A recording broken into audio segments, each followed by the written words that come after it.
Hello everyone and welcome back to Rule of Thumb. I thought we'd do a little dinner together tonight. I saw an Instant Pot recipe that I thought sounded interesting. So what I've done is gathered together the ingredients. Of course, I use the recipe as a guideline, but the rule of thumb in this house is you take the recipe, tweak it to what you like, and make it how it's going to make you happy. So that's what we're going to do. So what I'm going to do is go through the ingredients here with you real quick. Then I'm going to get the Instant Pot out. We'll get things started, and we'll move along from there. So the recipe called for a pound of mild Italian sausage. So what I'm going to use is our home canned turkey sausage. This was from the Complete Guide to Pressure Canning that has been out there. A lot of people have seen this. It's a new book. I did not follow that recipe exactly, but I was pretty close. I cut back on the sage because I was a little nervous about the amount that was in there. I did add some onion powder to it because I like a little more onion in it, and we've been loving it. We've used it a few times now, and it's been fantastic. So we're going to use that, and then because it's not specifically an Italian sausage, I've added a few extra ingredients here that are kind of going to give it that more Italian flair. So, and a little heat. So what we're going to add is 2 teaspoons of Italian seasoning. I hope you can see that. Am I in the camera here? 2 teaspoons of Italian seasoning, 2 teaspoons of garlic. I've got a half a teaspoon of smoked jalapeno powder, which I think is going to be stellar. And then a half a teaspoon of crushed red pepper flakes. So I think that'll just give it a little extra zip. We like to use the turkey pepperoni. This is the one from Aldi. So we're going to use that in there. What I have here is the recipe called for 6.5 cups of, they had a combination of pizza sauce, spaghetti sauce, and water.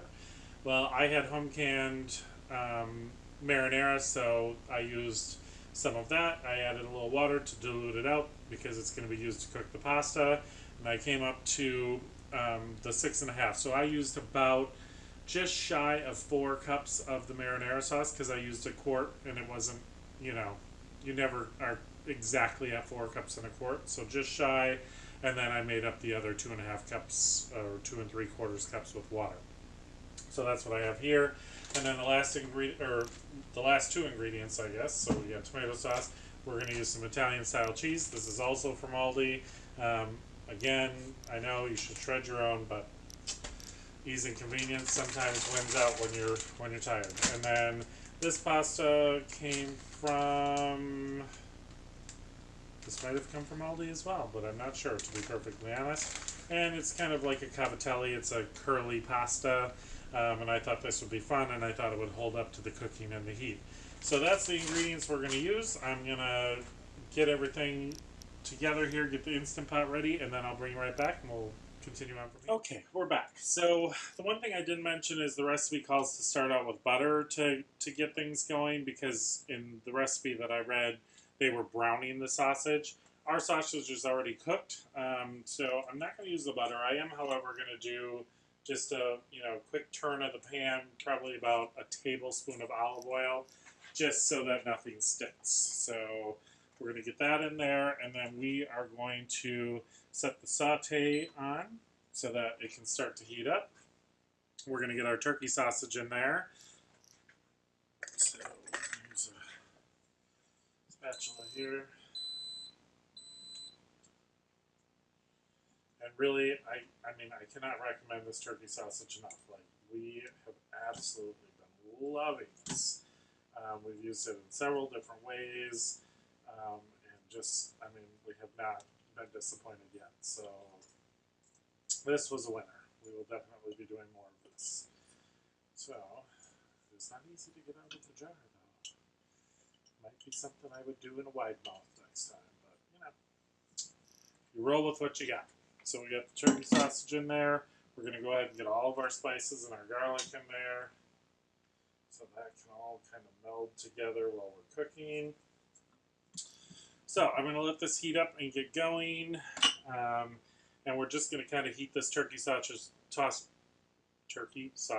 through, and then we're going to let the Instant Pot heat up a little bit, and then we'll move on from there, and I'll bring you back when we're ready to go. Okay, so we got our turkey sausage, which, I seem to be having trouble saying tonight. The turkey sausage is in the Instant Pot with all of our seasonings and our garlic.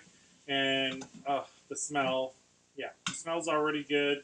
I think this is going to be good. Let me see if I can bring you in here so you can see what it looks like inside the pot.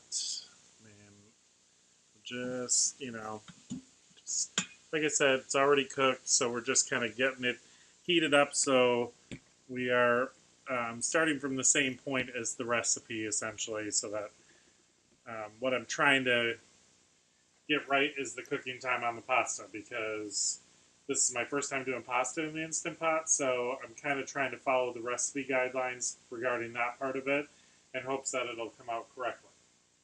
So, what they say to do is brown your sausage, which we're pretty much at that point. They say to dump in the pasta. So we're going to put that in there. And then we're going to dump in all of our liquid. Okay, so we got that in there. And then it says to give it a stir and make sure everything's mixed up. So we're going to do that. Alright, so look like we're good to go there. And then we're going to grab the lid, get our lid on, make sure that we are locked, and then we're going to cancel that saute. And then what it says is to do manual for 5 minutes. So I hit the pressure cook, which is the manual button on here. And then what we're going to do is increase the time by 1 minute. 5 minutes, let it go. And what we're going to do is let it go for the 5 minutes. When it's done, we're going to do a quick release on it. And I'll bring you back when we're to that point. And we're back. So our 5 minutes is up. And you can see it came to a 0. So now we're going to hit the quick release. Let the steam come out here. We're back. So what we were waiting for is all the steam to release for the little valve to drop down in the back of here. So we know that we're okay, so we can open our lid. You always want to open it away from you so that you don't get a face full of steam. You can see that all coming out of the back there. So we're going to take this off, set it aside, see what we think. So I'm going to try and bring you in here so you can see what I'm looking at. I think it looks pretty good. We're going to get it mixed up here. Alright. I think that is exactly what we want. The pasta looks like it's perfect. So, I'm going to set you back down here. Maybe. Sometimes easier said than done. Okay, so I got you back down there. So now what it says is to add the pepperoni and the cheese. Now, the recipe says to add half the pepperoni and half the cheese, mix it up, and then sprinkle some on top for, appearance sake, but, we're going to eat this, so 8, 9, 10. It said 20 pieces of pepperoni. 11, 12, 13, 14, 15, 16, 17, 18, 19, 20. And it said 8 ounces of cheese, which is 1 cup. I can't really foresee myself using just 1 cup, but we'll see. This is a 12-ounce bag, so it should technically be 2/3 of this bag, but we'll see how it looks. Put that in there. Give this a mix. So you can see that cheese melts and kind of takes up some of that extra liquid that's in the pot. It kind of brings the dish together. So I'm digging that. But yeah, I can definitely see that I'm going to want a little more cheese, I think. So we're going to go in with another shake of this. See how that looks. Because I love me some cheese. I was born and raised in Wisconsin for my childhood until I was about, I guess, 20 or 21. So, yeah, I grew up with cheese as a staple. So, it's looking really good here. What we're going to do is kind of clear this off because this is not what I use to serve this with. So we'll put that in the sink there. And then we're going to put a little bit more pepperoni here on top. Try and be, pretty about it. So we'll throw a few slices on here.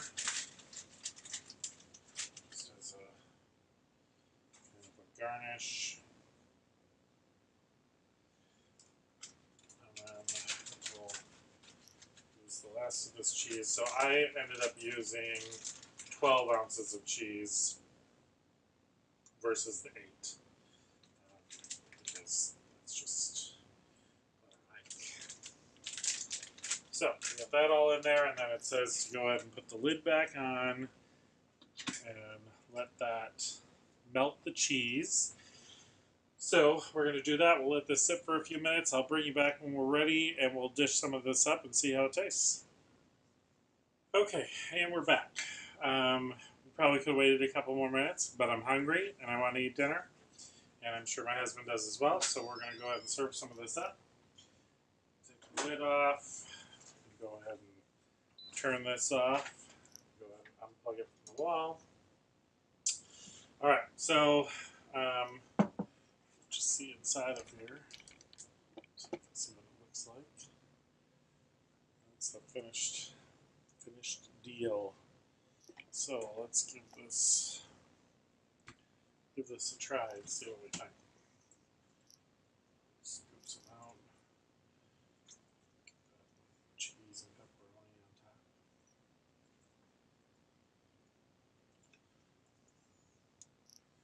Now, one of the things that I did not do here is I did not salt and pepper this dish.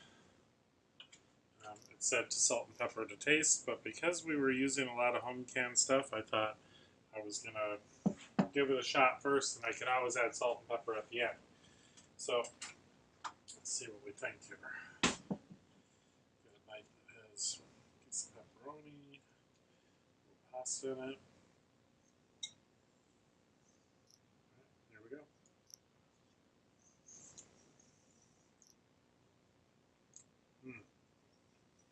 The pasta's cooked perfectly. And really, the ingredients that we use, it doesn't need any salt and pepper. At any chance you have to cut back on a little salt, never hurt anything. Now, I would probably put pepper on here anyway because I put pepper on everything, but the average person probably does not need to. So, that was the Instant Pot Pizza Pasta, and that is what is for dinner tonight. So I thank you for coming along with me as I put this together and tried it out. Again, it was just kind of a spur-of-the-moment thing. I think this is another instance of where the method could lead to a lot of different things. Once you know the measurements of pasta versus liquid and the cooking time, from there, I think the combinations could be endless. So I think this is something that I will go back to again and again, based on what Josh thinks about it, obviously. And we'll see where it goes from there. As always, I hope you enjoyed this video. If you did, please like, share, and subscribe. And I hope you have a great day, and I'll see you next time.